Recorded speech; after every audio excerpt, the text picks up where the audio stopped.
Hi everyone, welcome to my channel Shivshakti বার্তা নিয়ে আমি সুমনা চলে এসেছি একটা জেনারেল কমন রিডিং নিয়ে, যেটা অবশ্যই টাইমলেস রিডিং এবং সমস্ত জোডিয়াক সাইনের সমস্ত ধরনের মানুষের জন্য রিডিং। সবার আগে একটা কথা, আশা করি তোমরা সবাই পজিটিভ আছো, ভালো আছো এবং আগামী দিনগুলোতেও তোমাদের পজিটিভ শক্তি যেন অটল থাকে এই কামনা মহাদেবের কাছে জানিয়ে আজকের রিডিং শুরু করছি।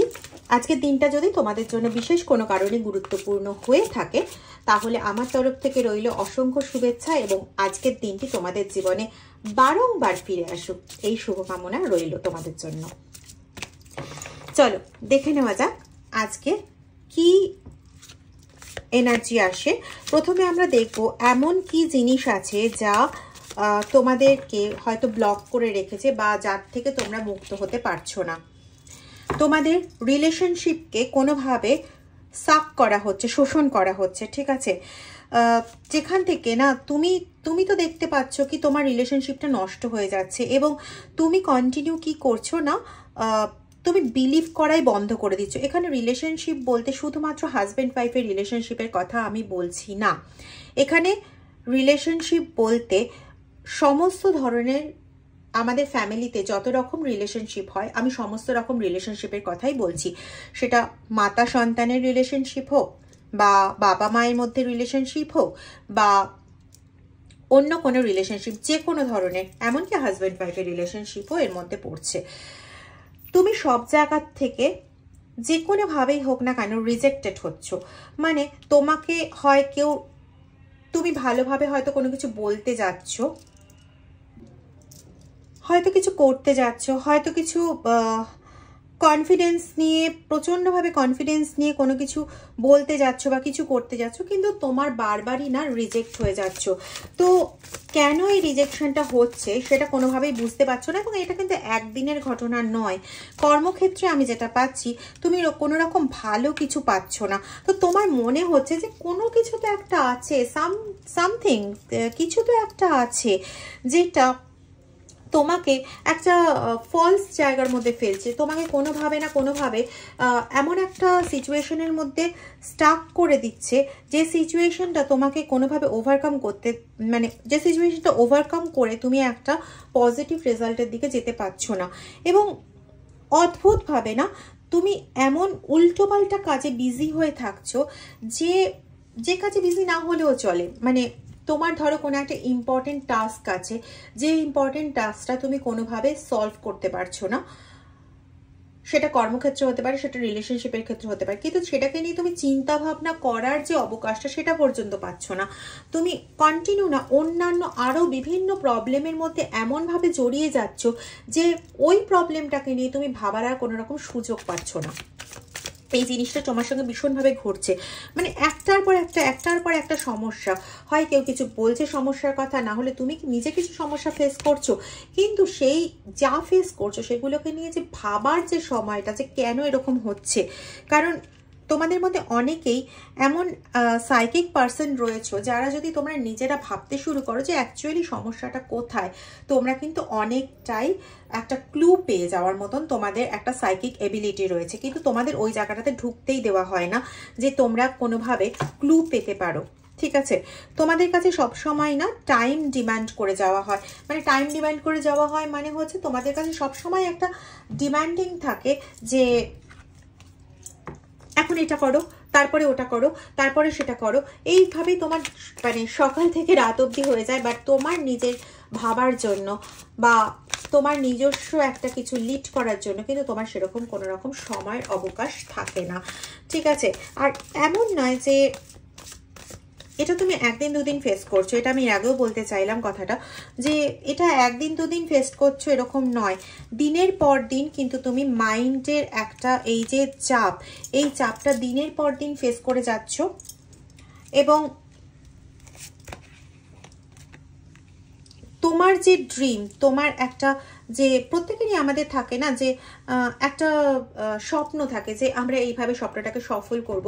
তোমারও স্বপ্ন ছিল, তোমারও স্বপ্ন আছে রাদার, কিন্তু বারবারই সেই স্বপ্নের দিকে যখন পদক্ষেপ নিতে গেছো, যদি 1 পা এগিয়েছো তো 10 পা তোমাকে পিছিয়ে যেতে হয়েছে, এবং কমপ্লিটলি না নিজেকে সেই সময় একদম অ্যালোন পেয়েছো এবং এতটাই একাকী অবস্থায় নিজেকে পেয়েছো যে সেই সময় তুমি মানে নিজেকে পুরোপুরি বেসামাল অবস্থায় পেয়েছো, মানে মন থেকে পুরো ভারাক্রান্ত। এবং এমন নয় যে, আমি বারবার একটা কথা রিপিট করছি বা হয়ে যাচ্ছে রিপিটেশন, যে এমন নয় যে এই ঘটনাটা 1 বার 2 বারের ঘটনা। কারো কারো ক্ষেত্রে হয়তো জন্ম থেকেই এরকম ধরনের ঘটনা ঘটে আসছে, কারো কারো ক্ষেত্রে 10-15 বছর হয়ে গেছে এরকম ধরনের ঘটনা কন্টিনিউয়াস ঘটে আসছে। হয়তো সিচুয়েশন পাল্টে গেছে, জায়গা পাল্টে গেছে, ভূমিকা পাল্টে গেছে, কিন্তু ঘটে আসছে এটাই যে আমি যেটা চেয়েছি, আমি যেটা বারংবার করতে চেয়েছি, কোনো না কোনোভাবে সেটা আমার আটকে গেছে, বা আমি জোর করে করতে চাইলেও সেটা কোনো না কোনোভাবে কন্টিনিউ বন্ধ হয়ে গেছে। সব সময় জীবনটাকে একটা যুদ্ধের মতন গতিতে চালাতে হয়েছে। এমন নয় যে জীবনে কোনো রকম সুখ স্বাচ্ছন্দ্য বা এই সমস্ত মধ্যে থাকেনি, এরকম নয়, কিন্তু সুখ স্বাচ্ছন্দ্যের মধ্যে থাকলেও এমন একটা ব্যাপার হয়েছে যাতে সব সময় যেন জীবনটা একটা যুদ্ধের মতন হয়ে গেছে। হয়তো বাইরের থেকে দেখলে লোকে অতটা বুঝতে পারবে না, বাইরের থেকে অতটা আন্ডারস্ট্যান্ডিংও লোকে করতে পারেনি তোমাকে, এখনো অবধি লোকে সেভাবে তোমাকে বুঝতে পারে না, আন্ডারস্ট্যান্ড করতে পারে না যে কি চলছে তোমার ভেতর। বাইরে থেকে লোকে দেখে ভাবে হ্যাঁ তুমি তো খুব ভালো আছো, দারুণ আনন্দে আছো, কিন্তু তুমি জানো তোমার ভেতরে কি চলছে, কারণ প্রতিটা মুহূর্ত ফাইটিংটা তোমাকে করতে হয়।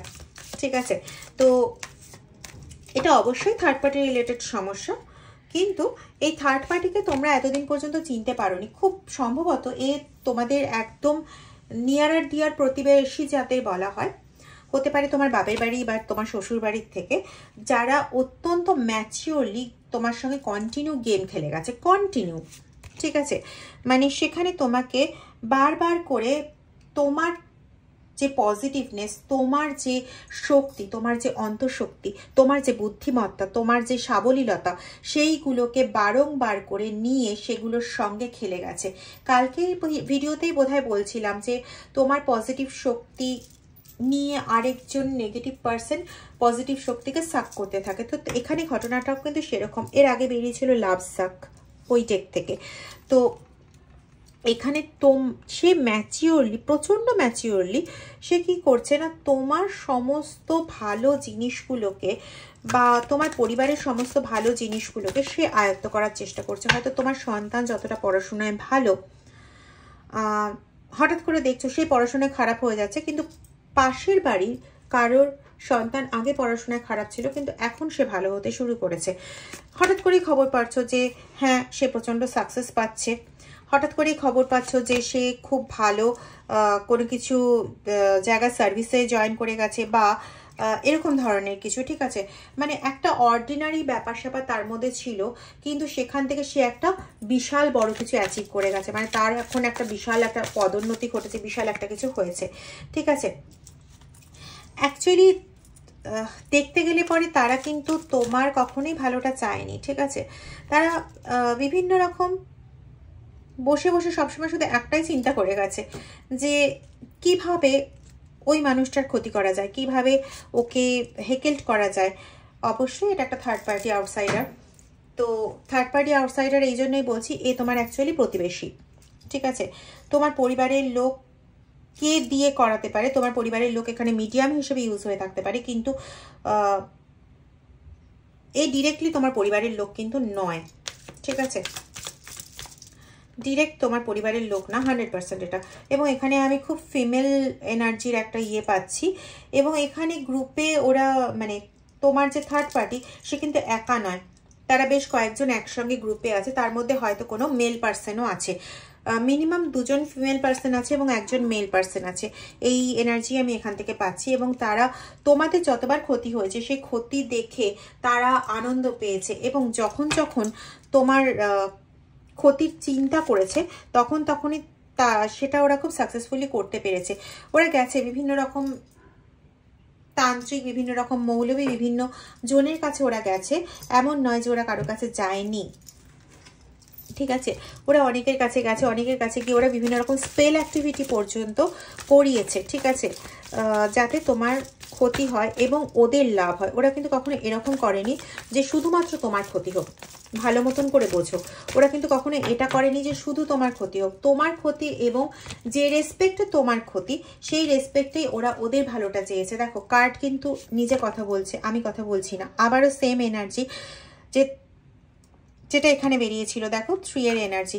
তো যেটা মানে বলতে চাইছি সেটা হচ্ছে যে যতই যাই হয়ে যাক না কেন, এই থার্ড পার্টি কিন্তু একা নয়, এরা কিন্তু গ্রুপে, ঠিক আছে, এরা একসঙ্গে গ্রুপে কাজ করে।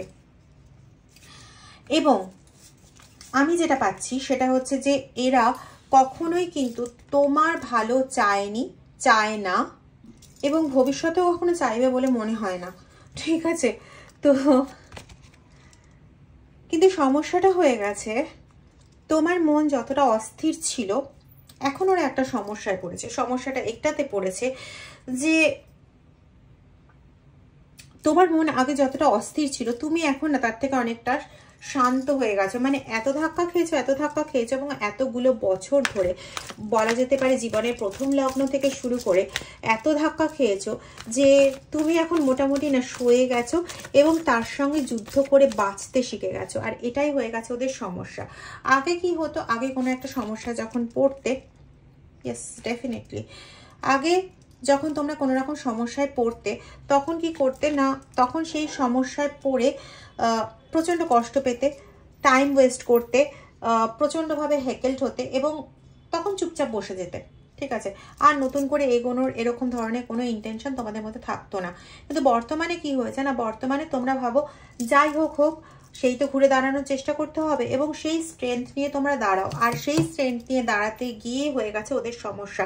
কারণ আগে তুমি যে জিনিসটা করতে, লেট গো করতে না, আগে তুমি কন্টিনিউ ভাবতে কেন করছে, কিসের জন্য করছে, কি কি কারণে করছে, বা ওদের কবে শাস্তি হবে, এই জিনিসগুলো ভাবতে। এবং ওদের দিকে যারা সেন্ডার তাদের দিকে ফিরে যাক, 1000 টাইম ফিরে যাক, 100 টাইমস ফিরে যাক, বা ওদের ক্ষতি হোক, ওদের কবে ক্ষতি হবে সেটা সচক্ষে দেখবো, এরকমগুলো ভাবতে। কিন্তু এখন ঠক্কর খেতে খেতে তোমার এমন একটা অবস্থা হয়েছে যে তুমি লেট গো করে দাও, তুমি কন্টিনিউ মানে রিল্যাক্টেন্ট হয়ে গেছো।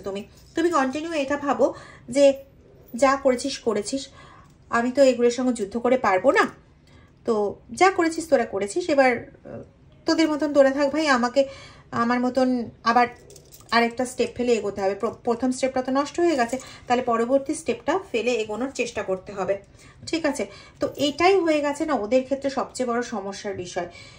আগে যখন তুমি ওদের বিরুদ্ধে কুচিন্তা করতে বা কিছু করতে, তখন ওদের ভালোটাই হতো, তখন ওদের কোনো সমস্যা হতো না।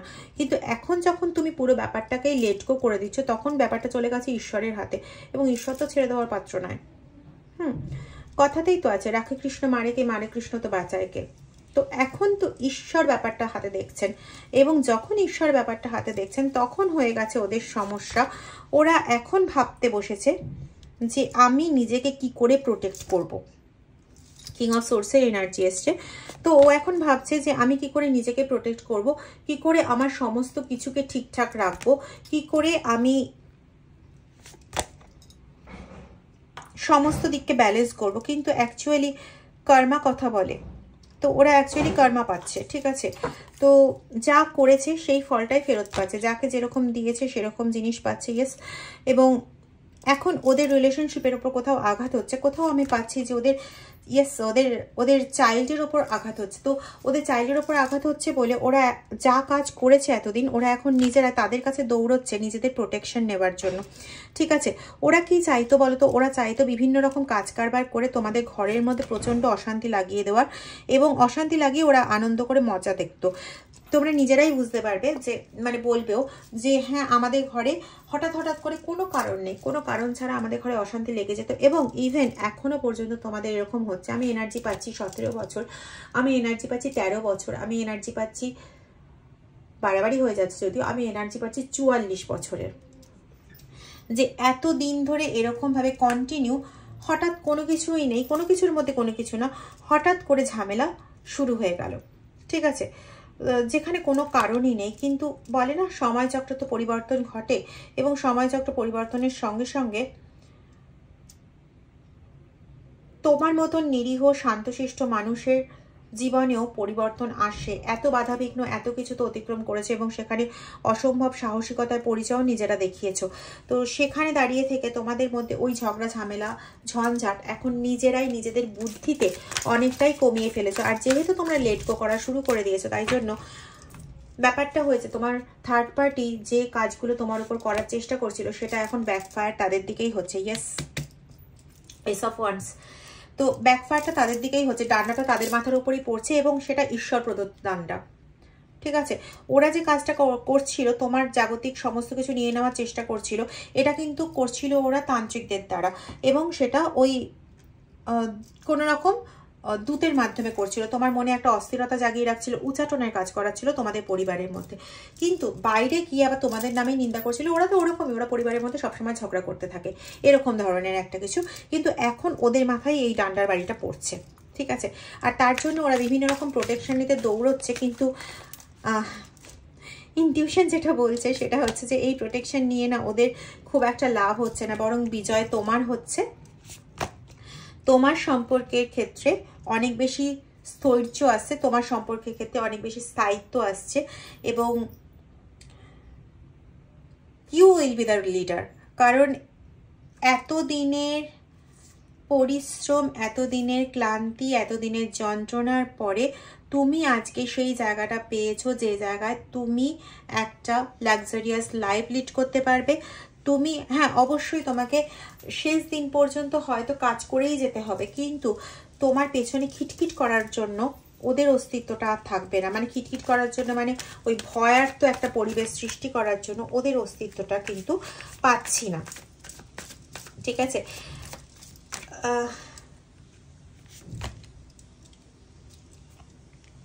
তোমার শত্রুরা এখন রীতিমতো না দুঃস্বপ্ন দেখছে, হয় না যে আমি তো এতদিন ধরে এত কিছু করেছি, হেসেছে তো এতদিন, তারপরে এখন যখন তার সন্তানের ওপর আঘাত শুরু হয়ে গেছে, তার রিলেশনশিপের ওপর আঘাত শুরু হয়ে গেছে, তখন কিন্তু এরও দুঃস্বপ্ন দেখা শুরু হয়ে গেছে যে এই বোধহয় তার সংসারটা নষ্ট হয়ে গেল। তখন বুঝতে পারছে যে কোথাও গিয়ে আমি যা যা করেছি আমার কাছে ওগুলো রিটার্ন ব্যাক আসবে না। তো এই রিটার্ন ব্যাক আসবে না তোর ভয়টা ওকে এমনভাবেই চেপে ধরেছে যে ওটাই ওর কাছে না বাস্তব সত্য মনে হচ্ছে। ওর আর পালানোর কোনো পথ নেই, সিরিয়াসলি পালানোর কোনো পথ নেই। এখানে সোর্ডের এনার্জি আছে। তোমরা হয়তো লক্ষ্য করে থাকবে যে তোমাদের প্রতিবেশীরা কেউ যদি কখনো জিজ্ঞেস করতো যে ভালো আছো বা তোমাকে দেখতে আজকে বেশ ভালো লাগছে, এরকম ধরনের কোনো কিছু জিজ্ঞেস করলেই 24 থেকে 48 ঘন্টার মধ্যে তোমাদের শরীর খারাপ অনিবার্য ছিল। ঠিক আছে, সেখানে তোমরা কোনো কিছু স্টেবল ওয়েতে, কি বলবো, স্টেবল ওয়েতে তোমরা ইয়ে করতে পারতে না, মানে ব্যালেন্স করতে পারতে না কোনো কিছুকেই। এবং এরকম হয়তো দেখে থাকবে যে তোমাদের বাড়িতে কারোর হঠাৎ করে শরীর খারাপ হয়েছে এবং তোমাদের পাশের বাড়ির লোকেদের যাদের শরীর খারাপ ছিল তাদের শরীরের অবস্থা উন্নত হতে শুরু করেছে। তো ঠিক আছে, ওরা এরকম ধরনেরই কাজ করে যেখানে তোমাদের পজিটিভ এনার্জিটাকে নিয়ে নিজেদের সবাইকে সুস্থ রাখে, নিজেদের সবাইকে ভালো রাখে, তোমাদের বাচ্চাদের পজিটিভিটিটাকে নিয়ে নিজেদের বাচ্চাদের মধ্যে ট্রান্সফার করে এবং তোমাদের বাচ্চারা চুলোর দুয়ারে যাক, তুমি চুলোর দুয়ারে যাও, কিন্তু ওদের ভালো হতে হবে। ওদের তন্ত্রক্রিয়া মূলত এই জন্য। ঠিক আছে, এরা মানে শুধুমাত্র নিজের ভালোর জন্য, এরা শুধুমাত্র নিজের ভালোর জন্য সমস্ত দিক থেকে মানুষের ক্ষতি করতে পারে। এবং এখানে আমি ফিমেল এনার্জি সবচেয়ে বেশি পাচ্ছি। এই যে তোমাদের থার্ড পার্টি, এ কিন্তু সত্যিকারের ফিমেল এনার্জি। দেখো পরপর বান মেরে গেছে, এরা পরপর বান মেরে গেছে। এবং সেখানে ওরা কোনো রকম কসর ছাড়েনি। যেখানে তুমি সমস্ত দিক থেকে, মানে রিলেশনশিপের দিক থেকে, জাগতিক দিক থেকে, তোমার শারীরিক দিক থেকে, তোমার খ্যাতি নাম যশ সমস্ত দিক থেকে তুমি একদম ডাউন হয়ে যাও, এই চেষ্টাটাই ওরা করেছিল। ঠিক আছে, কিন্তু তোমার অদম্য শক্তি, এটা একটা ভেতরের একটা ইনার স্পিরিট এবং এর জন্য এরা দেখো বহুত দিকে গেছে, বহুত দিকে ঘুরেছে। তান্ত্রিক মৌলবী থেকে শুরু করে যারা স্পেল করে এরকম লোকের কাছ থেকে শুরু করে, যারা মানে বশীকরণ করতে পারে এরকম মানুষের থেকে শুরু করে বিভিন্ন মানুষের কাছে, যারা মায়া পাশে বাড়তে পারে, তো উচ্চাটন করাতে পারে, এই সমস্ত কিছুর দিকে কিন্তু এরা ছুটেছে যাতে যেন তেন প্রকারণও তোমার ক্ষতি করে ওদের নিজেদের লাভটা করতে পারে। এটাই ছিল কিন্তু এদের উদ্দেশ্য। ঠিক আছে, কিন্তু বর্তমানে যেটা পেয়েছিলাম যে ওদের ওপরই এটার ব্যাকফায়ার হচ্ছে। থার্ড পার্টি তোমার ওপর কিন্তু আর বেশি মাতব্বরি করার মতন সুযোগ পাচ্ছে না।